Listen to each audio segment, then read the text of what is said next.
कहा बुलन भाई बोलो पूजा करे बड़ा कहा ए मर्द चलो ना आइयो तो करियो चलो गुडू भाई में से रूनी खा के आओ दो चार गो चलो चलो चलो ना मर्द चलो आ जानते रहो तनी दो चार गो खा लिया फल मून है न फल सेहत खातिर सही हो हाँ उन्हें सही हो तो अपन कल पूजा पाठ आ जानते रहो रूनी खा कर पूजा पाठ कर हाँ आ छोड़ो सुनत रहो तो आज ना दी हम रूनी ना तो दौड़िए चुरा के लेके एगो टूर के भाग चलो ना आ डेली हम 4 गो रूनी एहे बुझाता ही आवत रसन हमरे दुआरा पर कादू रूनिया खाए आज ये लोग का रूनी खियावत नहीं पाका आवल तू आज कोनो ना कोनो उपाय लगावत नहीं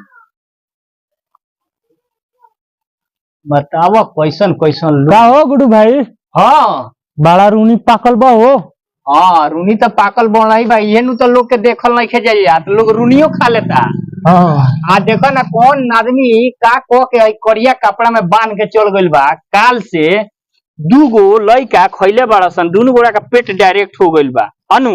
आ पेट में दर्द होइंगन बा नहीं के विश्वास नु हई एगो खा के देखो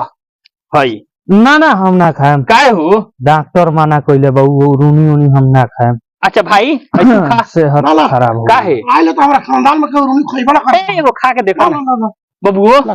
खो ना हम ना खा माई मारे लगी माई मारे लगी तो ना रूनी ना खइबलू ना ए बुलन भाई चलो चलो तो चलो हम खेत ना हम ना खाएम ना चलो ना मरते खेत में जाए के बा पानी पटावे के बा मरते